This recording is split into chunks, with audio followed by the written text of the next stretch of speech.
Hello, everyone. Thank you for joining our practitioner call. So tonight, John Thorp is going to be sharing his thoughts, theories around COVID and 5G. John has been a pioneer in the field of intelligent bioenergetics. He was overseeing 6 physical therapy centers and thousands of patient hours that were being treated by a team of technicians, all trained by John. Based on his experience and research into Chinese medicine, protocols that now make up the methodology that he and his team teach to practitioners and technicians around the world. All right, John, take it away. Well, welcome everybody. 5G, and could it be triggering the spread of the coronavirus? And so I'm going to walk you down a little educational pathway of the work that I've done and how I've come to the conclusions that I've come to on my own behalf. Electro Toxicology. That's what we've trademarked. That's what's happening with all the dirty electricity that we're surrounded with, whether it's from our own homes. I'm going to cover all of this stuff. You know, we began bombarding ourselves with chaotic electricity since the mid-1800s. Wherever electricity was added, new diseases appeared. When new electromagnetic forces changed our planet, it changed its inhabitants' behavior. We began isolating ourselves from absorbing the Earth's healing vibrations known as the Schumann wave that for thousands of years resonated in perfect alpha frequency of 7.83, the healing state of the mind and the healing heart rate of the planet. And what we've done is we pulled ourselves off of terra firma, we put shoes on our feet, we're no longer resonating with the planet. We're no longer laying and sleeping on the dirt, on the floor as the Indians did, and as you know, we've got something between us and Mother Earth. So, you know, I surf every day, so I get in the water that resonates at that 7.83, although I like to refer to it as 7.77 hertz, because biblically I like the sevens. But anyways, the ancient Indians, you know, the rishis called 7.83 hertz the frequency of Om. It also happens to be Mother Earth's natural heartbeat and rhythm, known as the Schumann resonance.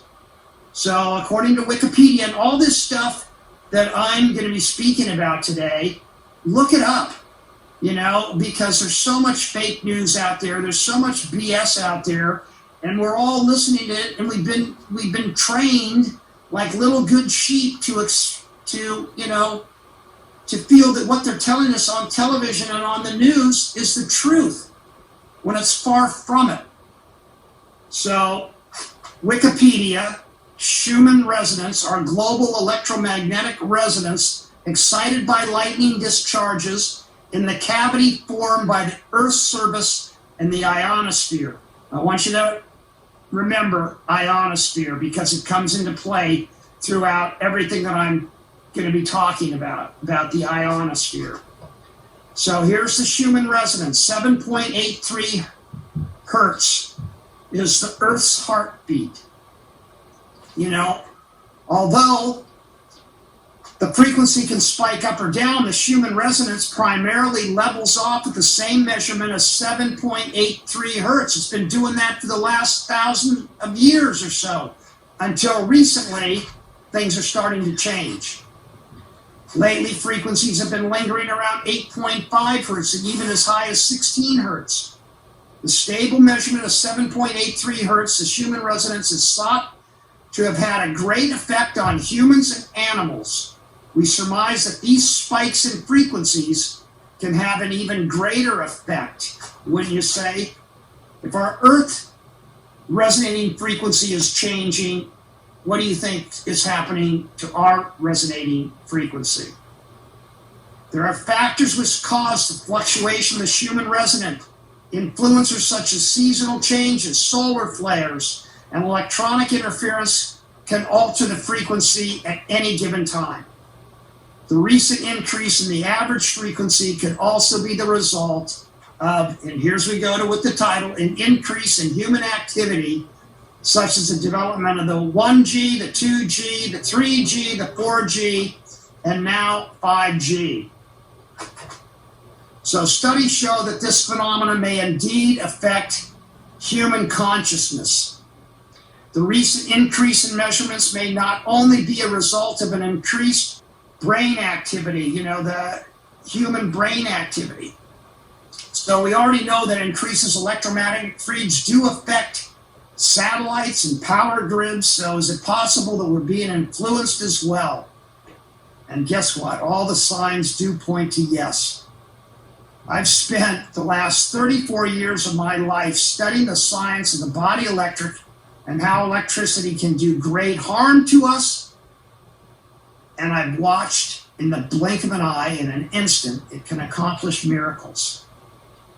I personally experienced the intelligent biogenetics delivered by the Ecoscope that changed my life, and I've watched change the lives of thousands of others.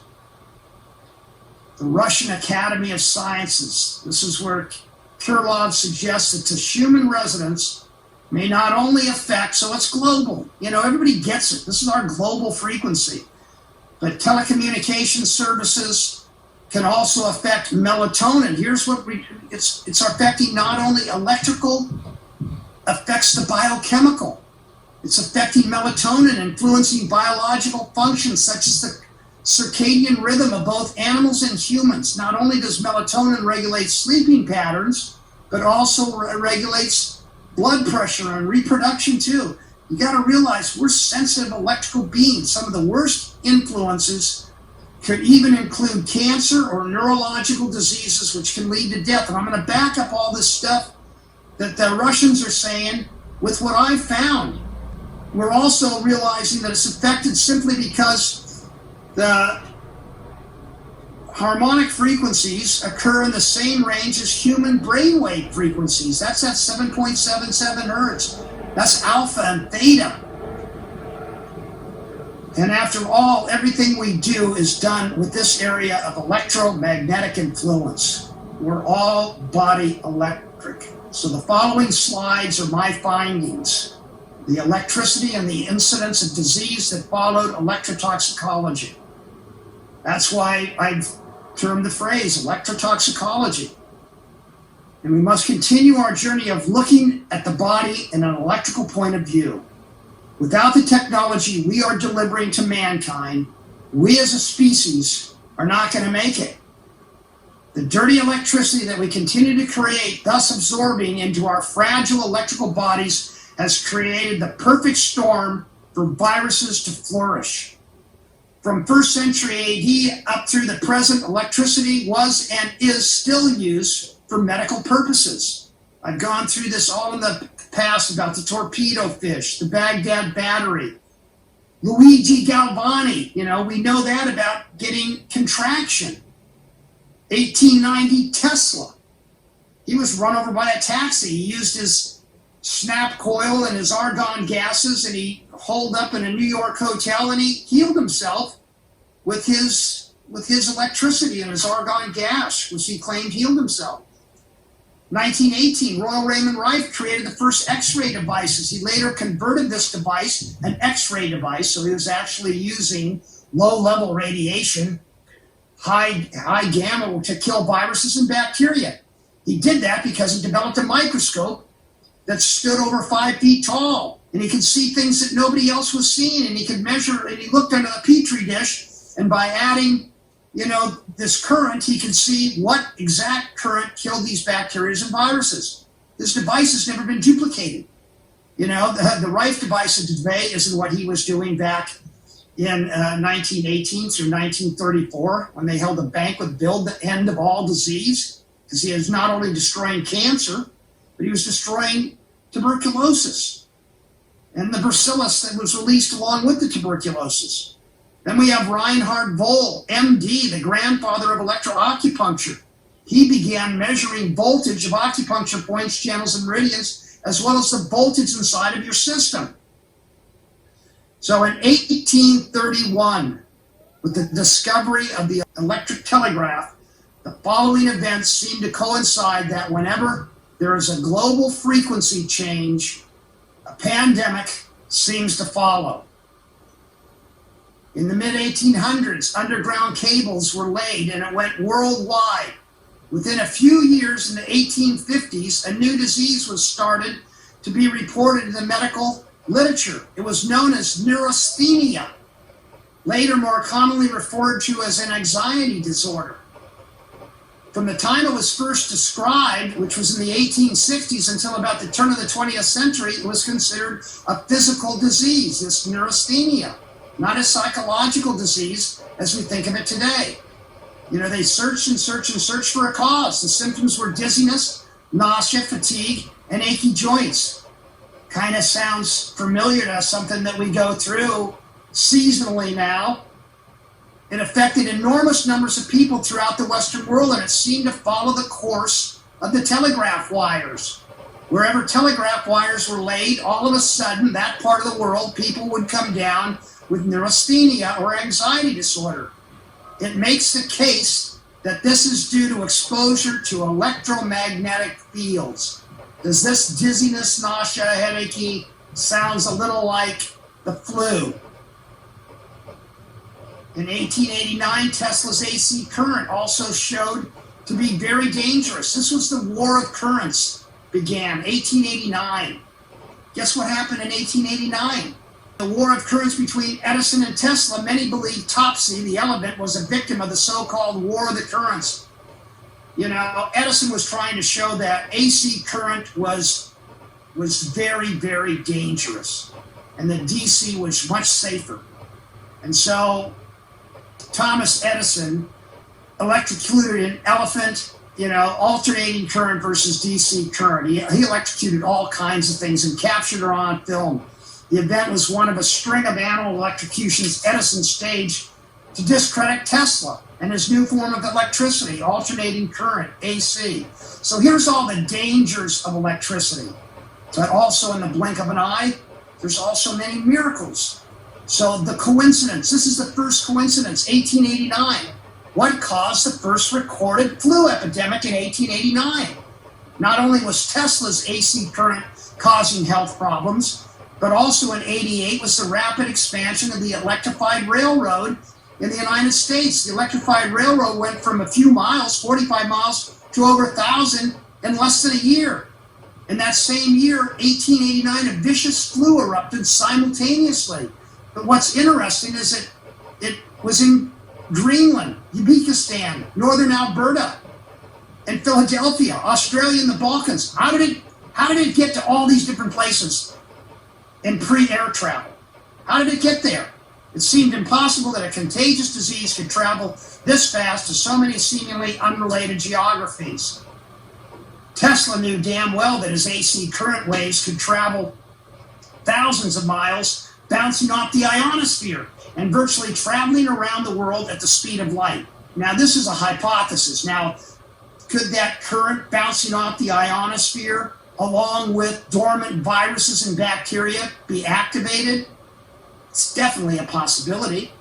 So this flu went worldwide and it lasted 4 years and killed a couple of million people. So could that energy that basically opens up our voltage-gated channels, I'll go into that later on, opens up the portion of waste product departure, but by messing with it, it slams shut the nutrient intake, and I'll go into that further. By the end of 1889, the death toll had reached over 1 million worldwide. Even more telling is that until then, influenza outbreaks had been a relatively rare occurrence. It had been nearly 30 years since the previous influenza outbreak in England. You know, so they were looking back in the 1860s, you know. 1889 marked the beginning of influenza being an annual phenomena for humans. So could the combination of the electricity and bacterias had created a more powerful flu? So the Spanish Flu Epidemic of 1918. The most notable connection is the famous Spanish Flu Epidemic of 1918, which killed more than 20 million people worldwide. Where did it start? In our military bases in the U.S. at about the same time the U.S. military was rolling out a new form of wireless communication. Between 1917 and 1918, the US military built the world's largest radio network. Radios, guess what? Marconi. Google it. Meanwhile, the flu accelerated across military bases, both stateside and overseas, and on ships equipped with the powerful wireless transmitters. As the troops and wireless equipment arrived in the European countries during World War I, a sudden explosion of disease raced unabated across Europe. You think that might have helped us win World War I? Everybody got sick. Check it out. Go to Wikipedia. Go look at, Marconi and when he invented the radio and how it went globally. So the wireless impacts to the Earth's natural electrical field. As this influenza seemed to move too fast for historic disease models, dozens of scientists began to question the idea of a contagious virus. Testing was inconclusive as to whether the Spanish flu virus, which is the first H1N1, was actually being spread by germs or something else. The theory that wireless and other electrical fields may change the electrical nature of the Earth's atmosphere. The electrical core of the Earth generates the Earth's electromagnetic field, which sends electromagnetic waves outward to once again to the ionosphere, where they bounce back to Earth and circumnavigate the globe in its natural state. The Earth emanates at 500 milligauss magnetic field at about 7.83 cycles per second. Yet dramatic electrical changes to the Earth's atmosphere could disrupt the evolutionary balance of the electrical nature of the planet. And that's what's going on then, and that's what's going on today. So once again, could such an electrical shock to the Earth's natural electrical field trigger dormant viruses in people and animals? After all, we are all electrical creatures. When we are healthy, 50 trillion cells in our bodies operate at about 70 millivolts. This is all well documented by Dr. Reinhard Voll. Look up Voll, the grandfather of electroacupuncture. He was an MD. Could the new US military wireless signals, which had suddenly sprung up across the globe, have activated unnatural electrical activity in the already highly electrically charged ionosphere? And what effects could this have on our own body chemistry, which depends on a very delicate electrical balance? That's what we're all about. Harmonizing your autonomic nervous system, both sympathetic and parasympathetic. So again, could this Spanish influenza epidemic of 1918 have been caused by the sudden change in the Earth's electromagnetic environment by the worldwide use of radios? I don't think that's what caused it, but that's what made it deadly. Was it a coincidence that American military bases began the installation of the most powerful alternators, 50,000 watt alternator in New Jersey by the United States for use in communicating overseas, occurred in September of 1918, which is exactly when the Spanish flu influenza epidemic became so deadly. I just think that, all these coincidences of bacteria and viruses, as well as further substantiation of the connection of electricity and chronic disease, occurred in the 30s and 40s when President Roosevelt began his rural electrification program. In the 30s and 40s, as soon as the state was electrified, the rate of rural cancer, diabetes, and heart disease quintupled. All of a sudden, the areas that had been electrified had 5 times as much of these diseases as areas that were not electrified. This was shocking, literally. Before we encircled the Earth with millions of miles of telegraph wire, there was basically no such thing as diabetes. In the mid-1800s, it was an extremely rare disease. If you were a doctor, you were lucky if you saw 2 cases in your whole lifetime in the 18s to the early 1900s. Cancer was a very uncommon disease. Heart disease did not even exist except in old people and infants because from congenital disorders. And this was true up until about the 1850s.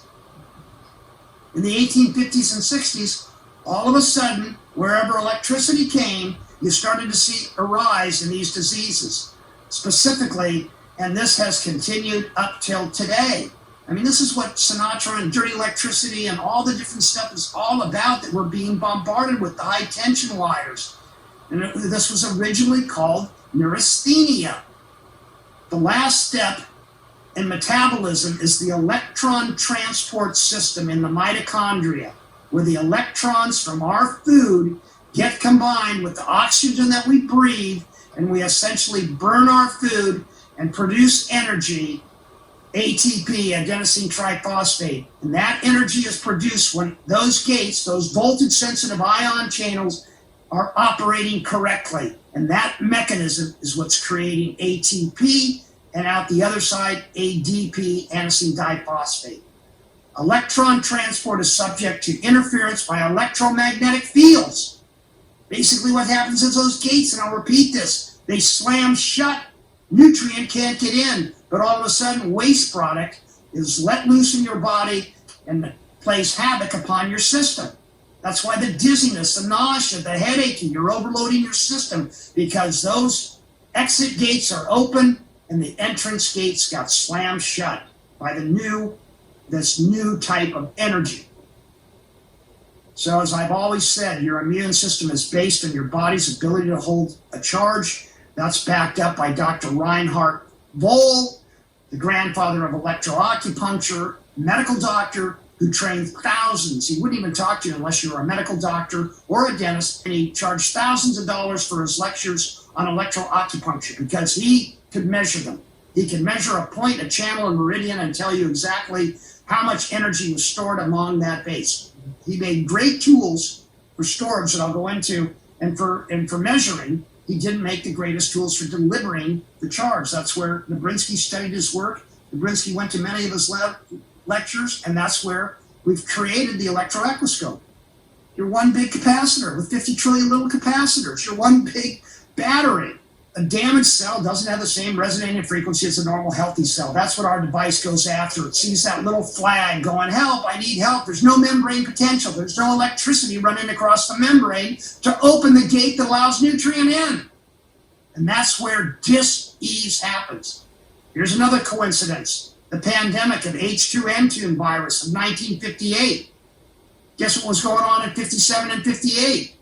This is the erection of incredibly powerful civil defense radar stations, again by the United States, from coast to coast throughout Canada and Alaska, and in the oceans and on airplanes. In the heart of the Cold War, the U.S. had just completed the build-out of the most powerful and extensive missile defense system the world has ever seen. Hundreds of high-powered radar stations, which generated 1,350 megahertz signals and included Doppler stations operating at more than 1 kilowatt, were suddenly filling the heavens with unnatural levels of radiation. H2N2 becomes a pandemic. Why do you think? Because we couldn't fight it.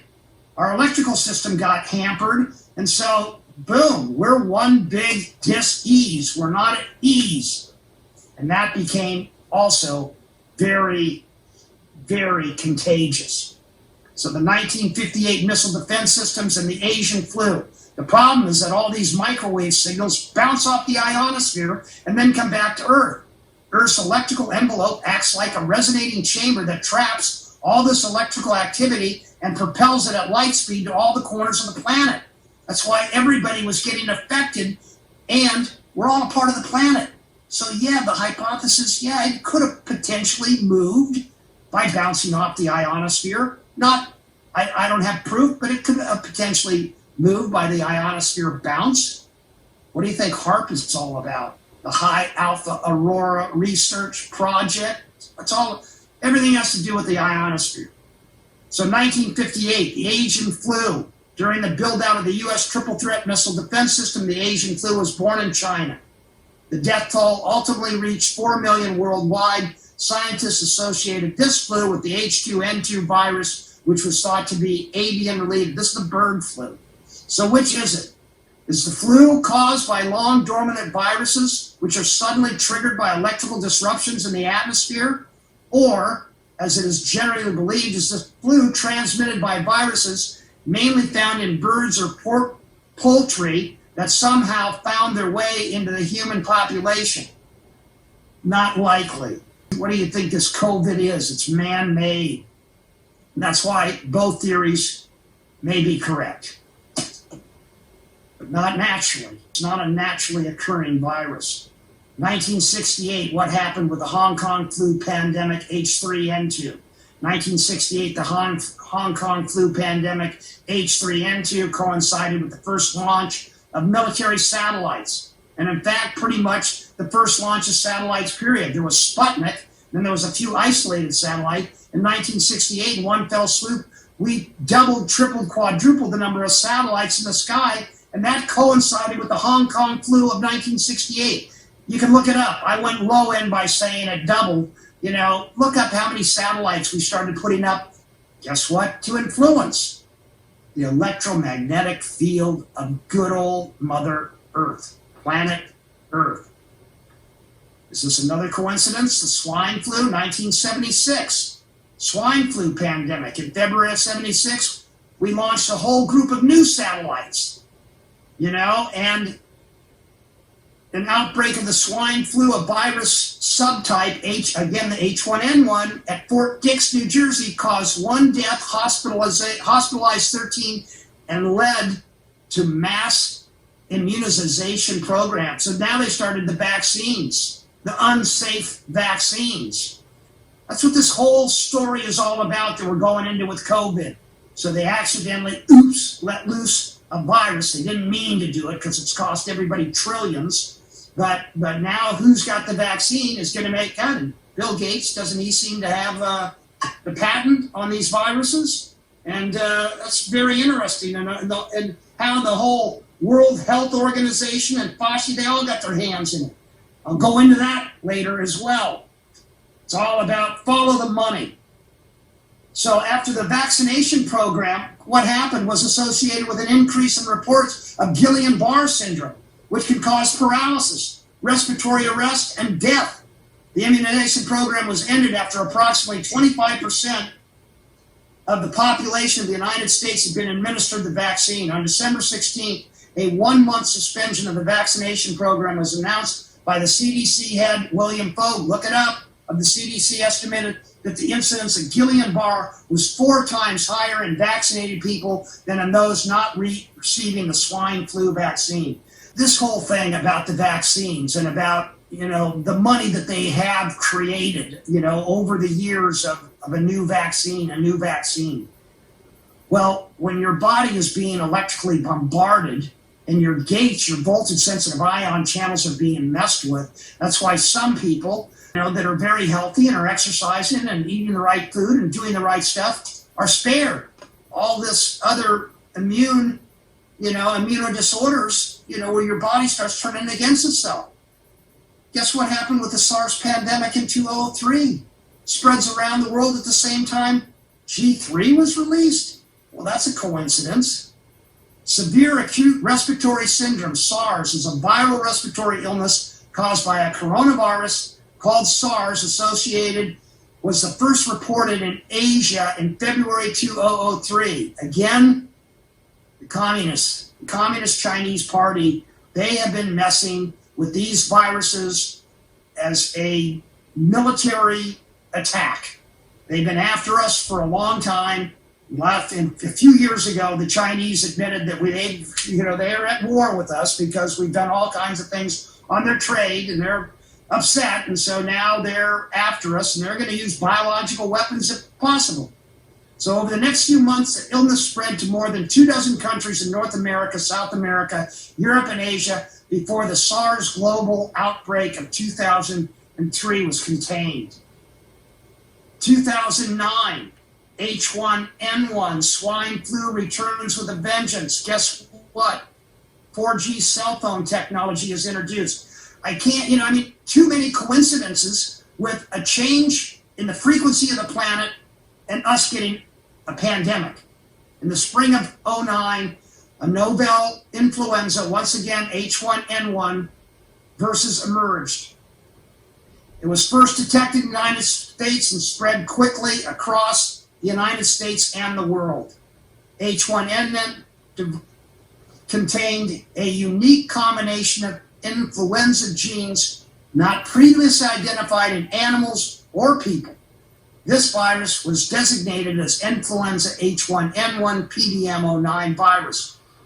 10 years later, work continues to better understand influenza and prepare for the next pandemic. because they're messing with these things. What about anthrax? Do you remember anthrax? Why'd they create that? All these biological weapons. You know, that's why I said without a healthy immune system, and it's based on your body's ability to hold a charge. If you lose that and you don't have any way to get it back, you know, like, hey, the least expensive Ecoscope you can get is take your shoes off and go walk on the grass. As I do, you know, go surfing, get in the ocean, get attached to planet Earth. And that's what Dr. Sinatra wrote his book on, due to what he went through with his son, being electrically polluted.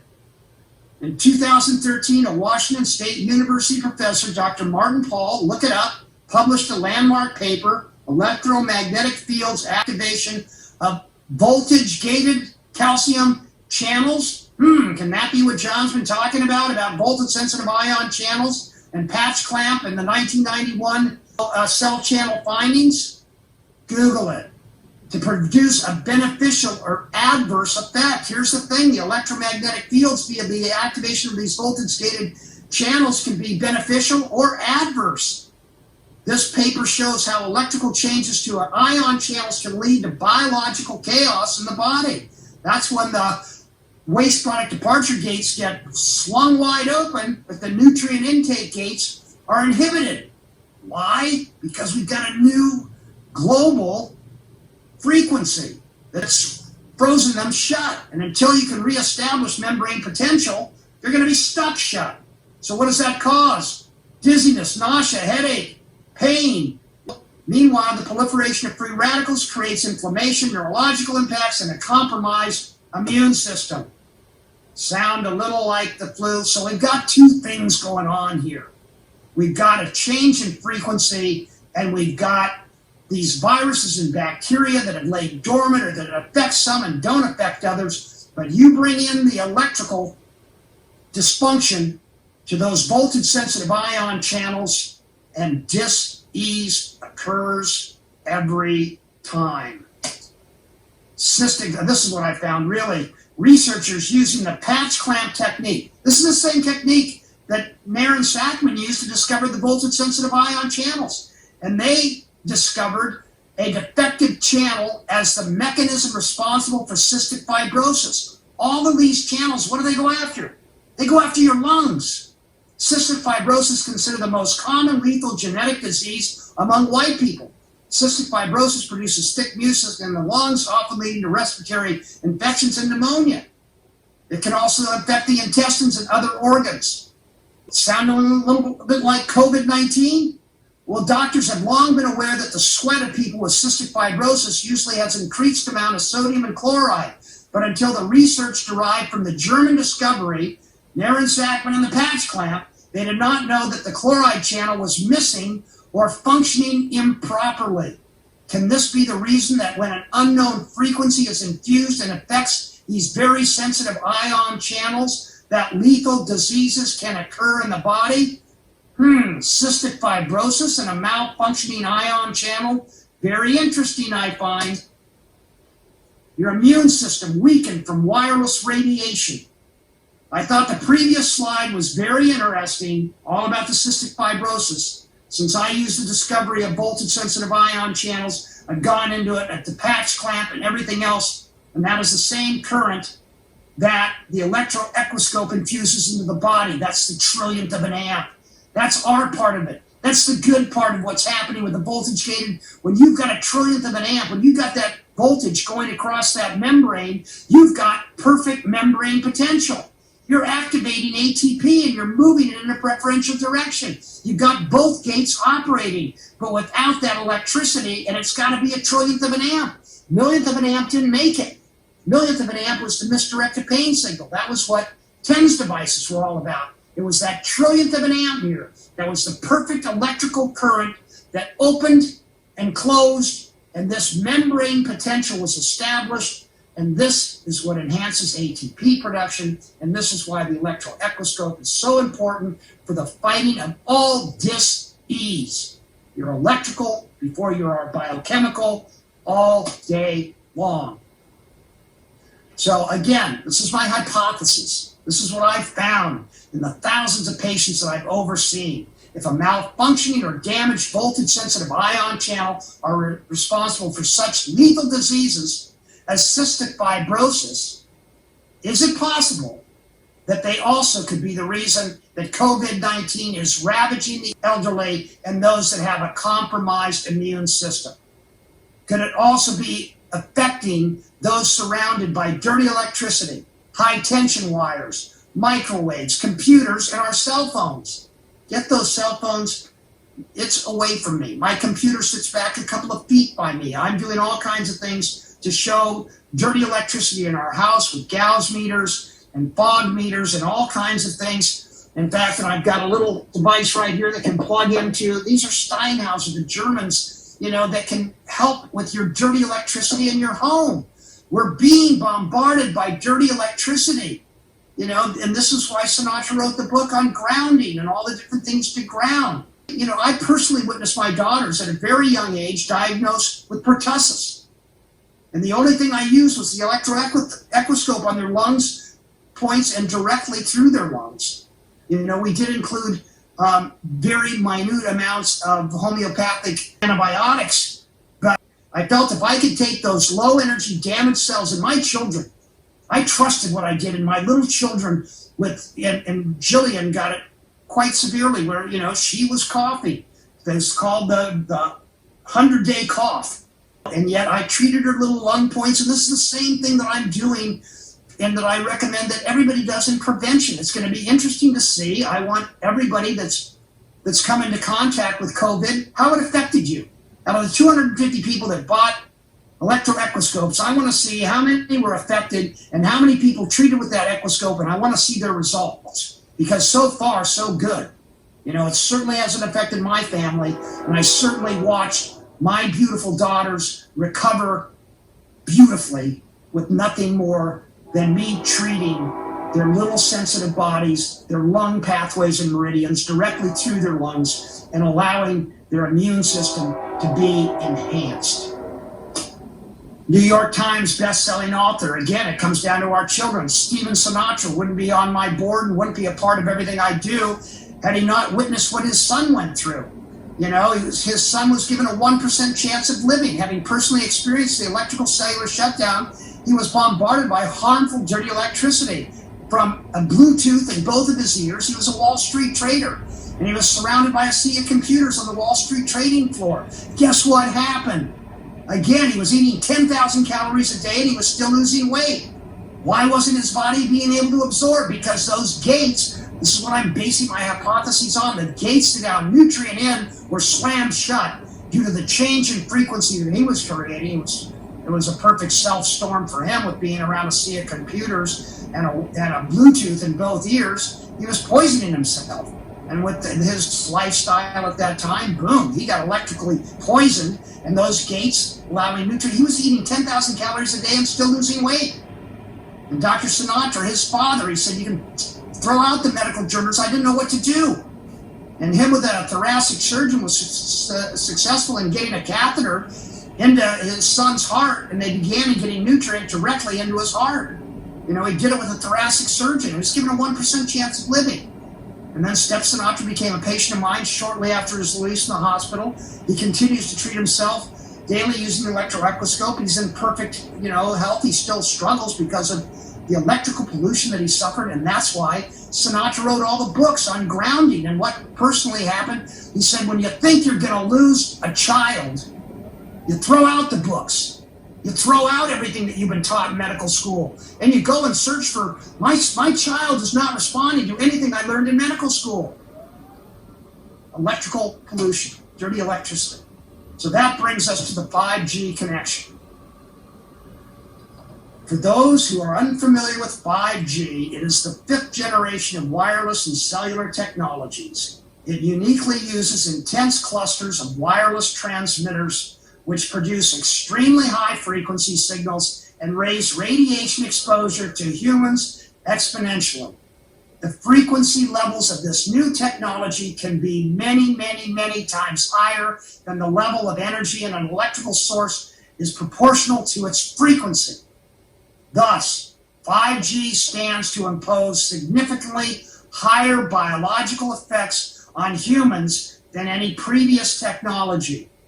Remember the voltage-sensitive channel that was affected that caused cystic fibrosis? Major disease. I'm not saying that it will. I'm saying we've got the best thing to fight against it with by keeping our immune systems charged, by hooking up to that Electroecoscope and allowing your body to be charged, going after the cells that aren't perfect membrane potential. So the COVID-19 virus did not begin at the Wuhan seafood market. Had nothing to do, there's no bats in that market to begin with. It is a new synthetic virus which was created by this scientist, Xin Li, a communist scientist, at Ground Zero, which was Wuhan Institute of Virology. This has been all covered up by the Chinese Communist Party. They've been working on this since back in Sars in 2003. So they've been at this for a long, long time. And due to their unsafe practices in that Wuhan Institute of Virology, the virus infected a young woman in November 2019 November, not December, and quickly spread. Because of poor hygiene and poor things, this little worker bee left the factory, and clinging to her was the COVID-19, and she spread it drastically. This virus was genetically engineered. Splicing of the SARS virus was key to the gate opening the door to cross-species transmissions from bats into human species. This virus was created using GP-41, look it up, HIV, as well as 3 different bat coronaviruses and SARS. These are what they're finding that's inside of this COVID-19 is these 3 or 4 different type of viruses all mixed together. And guess what? Harmonized it. Because she was testing it on rats. She was successful on rats. Then she was moving to primates. She was going to do it on primates. Why do you think they do it on primates if they weren't out to get us? Without what we're doing, mankind's not going to make it. Only, oops, China had got out of the bag. It cost them 6 trillion, 10 trillion, too, because it contaminated all around Wuhan. I believe this is China's biological war against the world, causing trillions of dollars lost by China as well as the rest of the world due to their unsafe practice in the Wuhan Institute of Virology. And one of the top scientists on our side also was looking, we're learning a big lesson here, because we're also looking at these viruses and bacteria. Once again, bring up, what about anthrax? Well, how do you go about fixing anthrax if you don't have anthrax? I happen to know a little doctor that was thrown in a jail because he was trying to find the cure to anthrax, and he was a little scientist.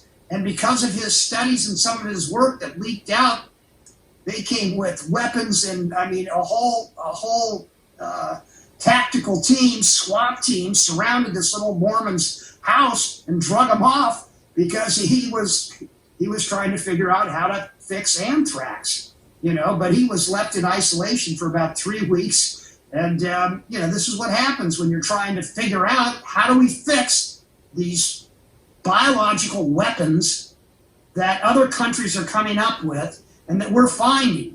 We've got to have a very safe laboratory that we can contain these things. That's why the people are dressing up in their hazmat suits and everything else.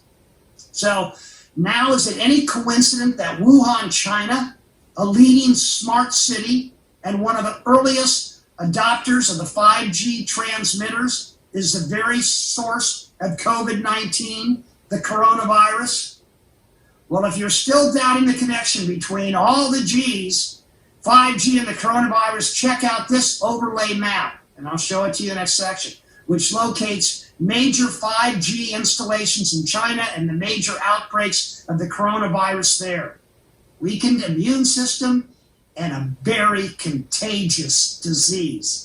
This guy, Furstenberg, I bring him up here because Furstenberg wrote a book, The Invisible Rainbow, but they tried to go after Furstenberg. Anybody that shows that, hey, we're contaminating the planet, we're contaminating the planet with all kinds of wireless technology. And he was very sensitive.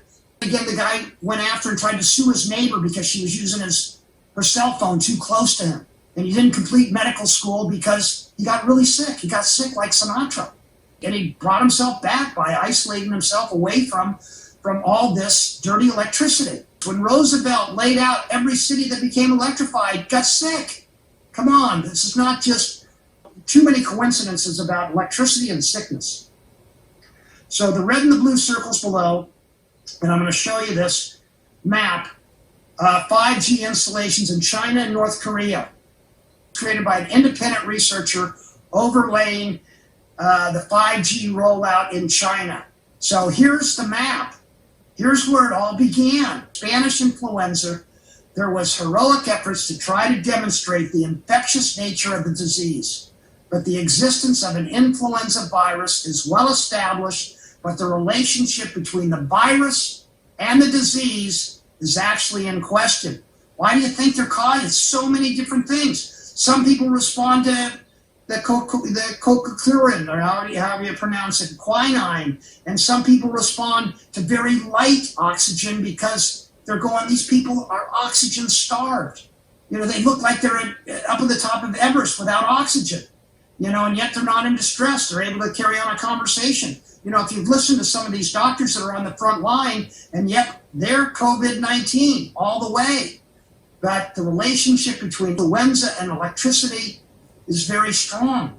It's because it's amplifying the virus, the bacteria, because of our lack of voltage across the membranes, allowing the gates to open that are allowing nutrient in to go back into that membrane potential. Here's our US map, and you can look at how it's spread across the United States. You know, here's where look at, you know, boom, look at New York and all that, boom, ground zero. Here's our California, you know, boom, up in Washington, where was a lot of people that were traveling into those areas that were coming. That's what affected us. You know, you look at all the East Coast, and then you look at how the middle of the country didn't get it so bad, yet all on the West Coast, you know, there was a lot of Chinese coming and going. There's a lot of Chinese. Why do you think Italy got it? A lot of Chinese were moving back and forth because they were all in the garment industry. It all says the shoes are saying made in Milan, but they're actually being made by Chinese that were flying in and out, so they got nailed. So, my hypothesis, I'm convinced that the Ecoscope is the tool that is missing in the treatment of this COVID-19.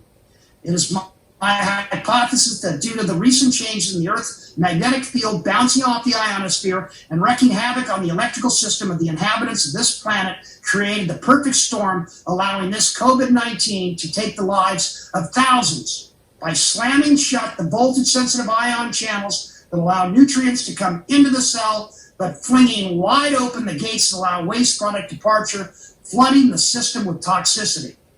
We know from Dr. Martin Paul, MD, look him up, that excess charged calcium ions can be toxic, thus adding to the distress of the system, and I believe creating a premature apoptosis of the cell, allowing the disease to flourish. Your cell doesn't get to complete its cycle. It's a premature apoptosis, because guess what happens? It's that non-conducting medium that we're strengthening by when our device goes, oh, not enough negative ions, let's put some negative ions on that side, oh, not enough positive ions on the lipid that starts to degrade, because if it starts to degrade, the positive leaks into the negative. And then a premature apoptosis occurs. And that's what all the viruses and bacteria go after, weak cells, cells that aren't holding membrane potential. They've got too many ions on one side, not enough ions on the other side, and the lipid is being challenged.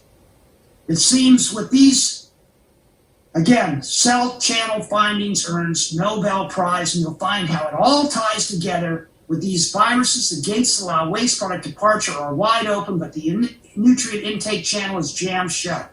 Without nutrient intake, the cell goes into premature apoptosis, and dis-ease occurs. Could this be the cause of what our imbalanced electrical system is dealing with, and a potential cause of this COVID-19 and its rapid spread and the strength of it, especially into those that have weakened immune systems.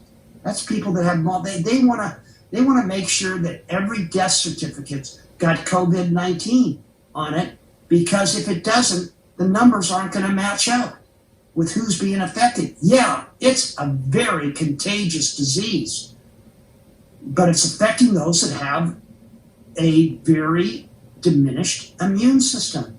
So everybody should be treating friends and family and with their Ecoscopes to build their immune system, to infuse charge. That's why I did the thing about stomach 36, spleen 6, all the areas that you can treat simply. Ear clips, headband, put it on. Infuse charge into your friends, your families, your animals, if you don't want them to get sick. This is my hypothesis, and I'm monitoring the effects of the virus and its effects on all of our 250 Ecoscope owners out there. I think we'll be pleasantly surprised on how well electro Ecoscope owners made out. I want to hear from everybody that's out there. Hey, how'd you make out? Membrane potential and active mechanism of voltage sensitive ion channels. When you do not have the right membrane potential moving across the cell membrane, these voltage sensitive ion channels cannot open. Where you establish the membrane potential as the electrical Ecoscope, these gates respond perfectly and open and close perfectly, allowing nutrient intake and waste product departure. This is also the mechanism that enhances ATP production, the energy of life. As Dr. Sinatra would say, and as he's said many times on many videos, the Ecoscope enhances ATP production and moves it in a preferential direction. It's depending on where you got your plates, where you got your points, your channels, your meridians, and where you're treating. It's moving in a preferential direction. The Electro Ecoscope finds these faulty channels and enhances perfect membrane potential. I know I'm continuing to blow most smoke up us because I'm preaching to the choir. As we know, damaged cells do not have the same resonating frequency as normal healthy cells. The Electro Ecoscope infuses the proper electrical potential and takes the cell from a degenerative to a regenerative state in milliseconds. If you're being treated with the Electro Ecoscope, the mutual excitation of the stimulation Infused creates an instantaneous rate of exchange, and then the Ecoscope monitors and corrects the value of the changing quantities. This harmonization of the response of the autonomic nervous system establishes perfect membrane potential. Sound like you're building your immune system? Sounds like that to me, and sets the body up to heal itself all by itself, and this is known as sympathetic resonance. And this is why the yogi monks on top of the Himalayas live to be 120, 130, some people they don't even know, 140 years old, because they have controlled their autonomic nervous system, both sympathetic and parasympathetic. As a developer has continued to urge me forward with the message that without what we are doing, John, and the use of this technology behind the electrical Ecoscope, mankind is not going to make it. I've watched the instantaneous rate of exchange occur, then in milliseconds, watched biofeedback monitor and the intelligence of the Ecoscope correct the value of the changing quantities as it brings your body back into perfect electrical homeostasis. I believe we hold in our hands the keys to the fountain of youth, whether we're ready for it or not. I'm telling you, but without what we're doing, mankind's not going to make it.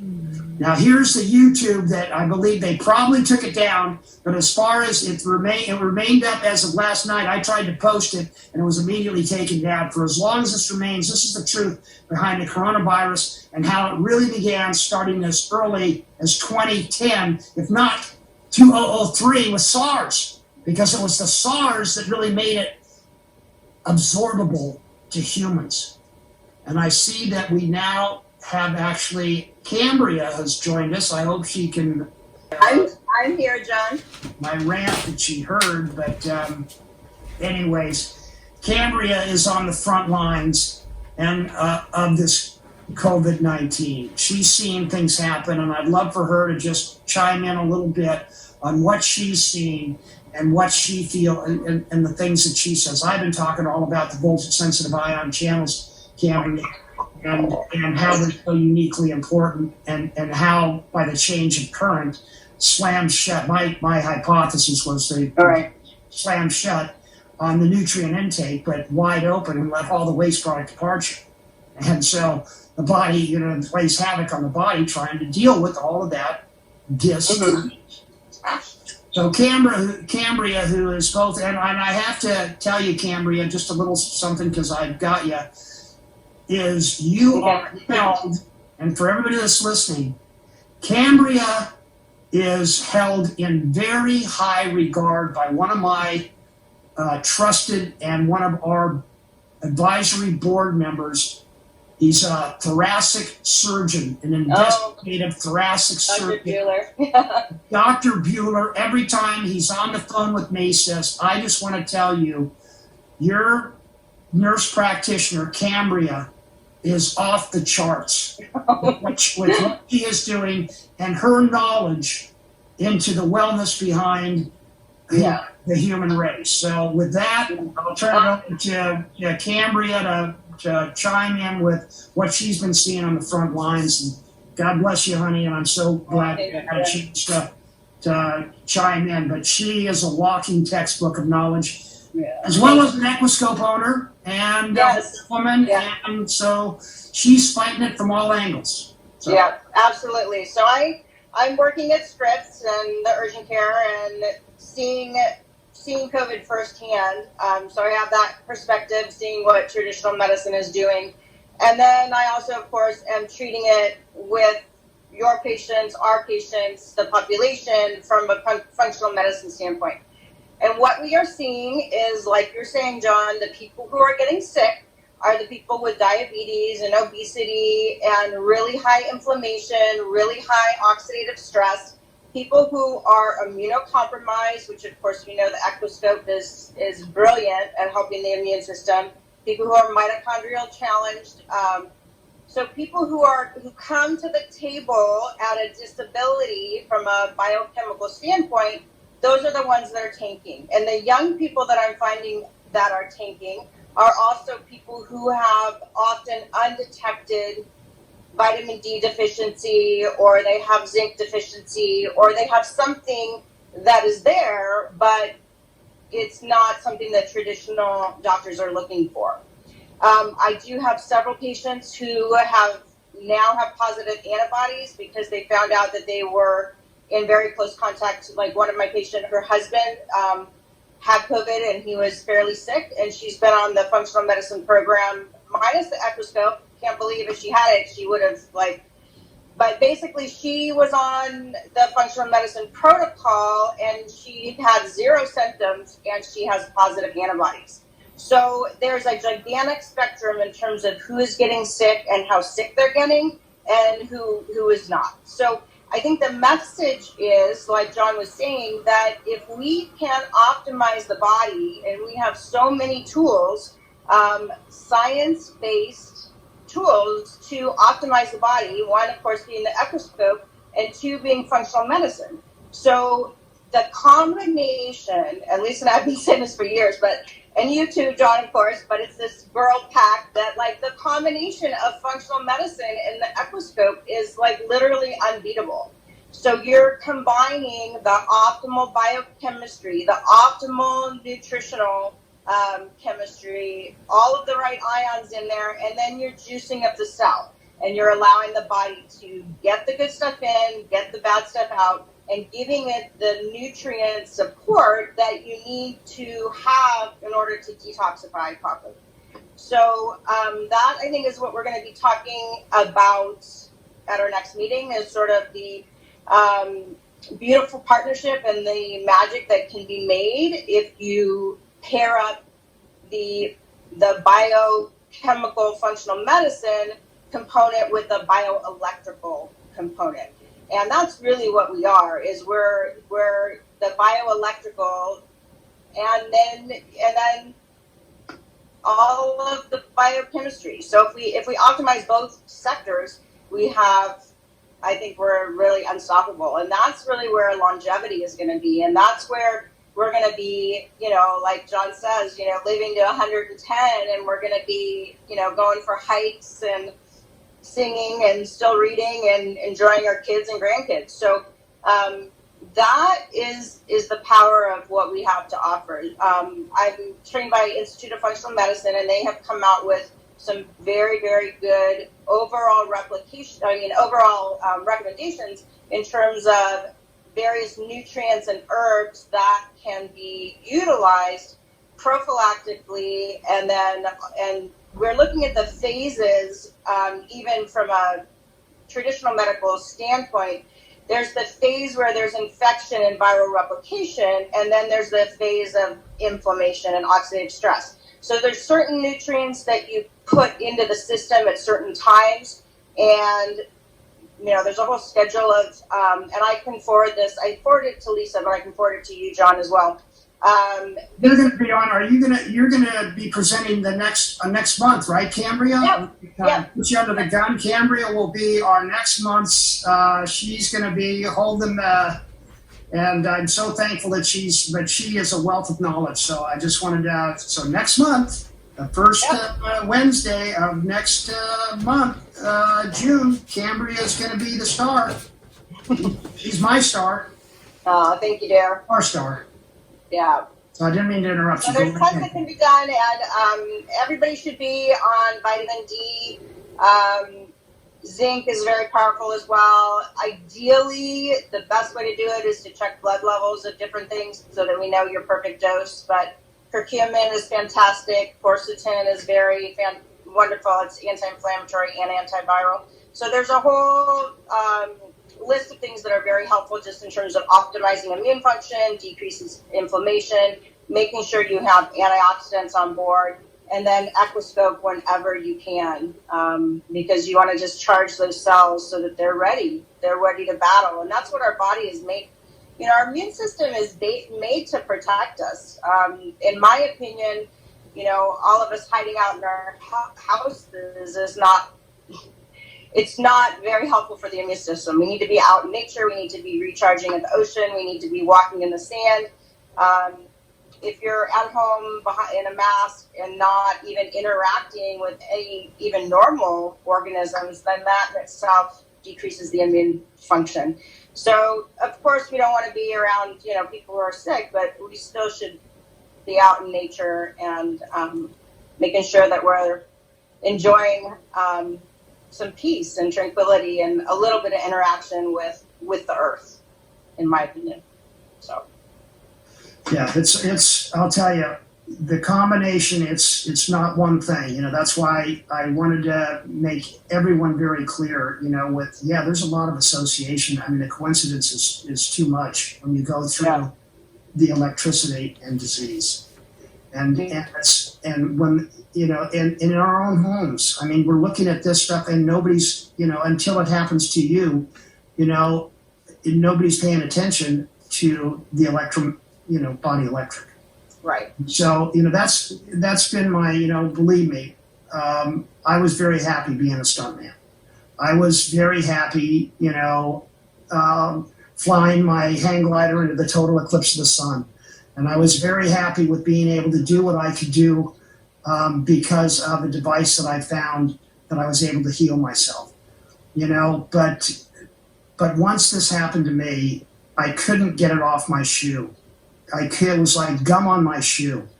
And so now my passion has changed, to change the face of medicine as we know it today into a non-drug, non-invasive world that has a 90+% success rate to improve healthcare quality and lower healthcare costs. That's what drives me forward. And, as much as it sounds like, at least like you're screaming, you don't have to yell. It's been a battle. It is a war that's going on out there. And I feel I'm one of God's white light warriors out slaying darkness, and if we continue to kill our planet, we'll continue to kill ourselves. Exactly. And so, if there's any questions, I'll turn it. Anything, narrator or somebody did ask if there have been any Ecoscope owners who had COVID. As far as I know, so far, zero. None. Data in itself. Yeah. Right? 250 machines out there. How come nobody's calling me? Hey, they're all calling me when they fall off their horse or break an ankle. I was on the phone with Canada today. Although they got it under control, she's our little trick rider. They were moving a bunch of cows, and this was about 2 or 3 weeks ago. And her horse slipped going up. It was icy in Canada, and the horse fell on her ankle, and she's been treating herself daily. But But I mean, we really have some amazing technology here. The 250 people that have our devices, I can't wait to be able to say, 250 people that bought our equipment, how come none of them got COVID-19? And if they did, it would be interesting to check antibodies, to see if any of those people have the antibodies. Let's run maybe they had it and they didn't even notice, just like my patient. I'll pay for everybody to run the blood of all of our owners. Hey, let's see where you're at. Let's do a blood panel on every Ecoscope owner, and we'll foot the bill, or we'll I mean it's an inexpensive trial, but I'm convinced. When you sit there with your little children and you treat them and go, because I know what it did for me. Had this not happened to me, I wouldn't have believed it myself. Had it not happened to me, and now being almost 35 years later, and I'm still able to do everything I love in life and close to 69, that's a long time. And then to see all the coincidences line up, I'm here. I'm here to answer all your questions. We have the fountain of youth at our fingertips, and we have a device, and we have technology that can let us go into our hundreds, as I always visualize myself. Dad's 123. He's out there sitting by the tree. I just went out, and he was a little cold, but he had a smile on his face, and he said, he had a little sign that said, "Wow, what a ride," and stepped out. And that's the way I see, we all want to go to heaven, but we're afraid to die. I'm not. So if there's any other questions for anybody, I think we're over our 6 o'clock. Just one more question. I know you said last month we need to be careful about treating positive patients. What do you recommend? Well, I recommend as Cambria is best for that. What are you wearing, Cambria, when you're treating a positive patient? Are you wearing like a shield over your face? Are you wearing a shield? Are you wearing, like hazmat stuff when you go? Seeing a lot of COVID positive patients, I am in a hazmat suit, fully shielded, but I think mostly, quite honestly, it's that I use functional medicine on myself, and I'm taking all of these supplements. And I actually, when I first found out I was going to be on the front lines, I did all of my labs. I had all my labs done and made sure that I had my vitamin D was optimal, my zinc was okay, my inflammation markers were down. So there's a protocol that I put people on. It's usually vitamin C. I titrate their zinc to get it slightly higher than their copper. Curcumin, quercetin, bromelain, vitamin D, titrating their level to be between 60 and 80. So during the viral replication phase, John could probably speak to this more, but I wouldn't be doing a lot of detox during that phase. And then during the high inflammation phase, I would be doing the frequencies that would deal more so with inflammation. So it depends on where they come, what stage they come to you in terms of what interventions you apply. Cambria is basically saying, it's just like, I'm not afraid of the COVID-19 because my immune system is functioning correctly. I mean, I'm on Dr. Delaney's vitamin mineral nutritional program. I treat myself. I put a headband here, clips on. I just run currents. It only takes a few minutes. I mean, what we're doing is done in milliseconds. So I'm not afraid of this COVID-19. I wear the mask out there. I think it's but for those that, hey, who knows? Maybe I had it. Maybe it went through me. Well, no, I haven't done a panel on myself to see. Lisa feels that she probably went through it. Not sure, but she had something about the time she taught her class in February that was passed on to her by one of our students, and it hung with her for a few weeks. So we're not, but all I know is our little family is as healthy and as happy and as vibrant as can be. I'm in the attitude of gratitude. I wake up every morning and say thank because this terrible thing is going on, and it really is has to do, unfortunate but true, with biological weapons, Communist Party. That's who's behind this whole thing. And that's what's caused trillions of dollars. And if you can't figure out that we're in a war, guess what? You know, you take a look at what the world looks like now. The streets are empty. Everybody's empty. You know, I mean, we're at war. And they didn't mean to start it just yet. They went, oops, and it got out, but it's out. And so now we're going to have to live with this. But we have the tools to beat it. Spent quite a bit of time researching. You can look them all up. You'll find out that there was no fake news. It's all, I was blown away with all the different changes of the electromagnetic field and the viruses that coincided and why they were so bad. And then I went, okay, they're two different things, but this was the perfect storm. Wow, we're creating the perfect storm to annihilate ourselves, you know? So good thing we have what we have. So God bless you all, and thank you for tuning in. And if there's no further questions, I will go and eat my crab, my Maryland blue crab. I'm treating our lovely assistant who loves crab, and that is Kimberly Swart. She loves my crab, so I am making her crab here at the Thorp household. Cambria, you're welcome to stop by and eat some Maryland blue crab. I've flown it in fresh for our lovely assistant that takes care of all you folks out there. So we're having fresh Maryland blue crab that I got addicted to when we won the Preakness. Awesome. And then Baltimore. And so the restaurants were piling me full of this crab, and then they said, oh, we can send it to you. I said, oh, good. So we're having crab here at the Thorp household, and you're all invited for those within the area that can come and want to eat out on our patio where we're actually a little bit apart, not much. A little bit. Okay, thank you, John. All righty. Thank you. See ya. I hope to thank you for everything there. My Angela, our lovely commentator there. All right, I think we're finished, right? I think we're finished. Yep. Thank you, everyone. Yeah.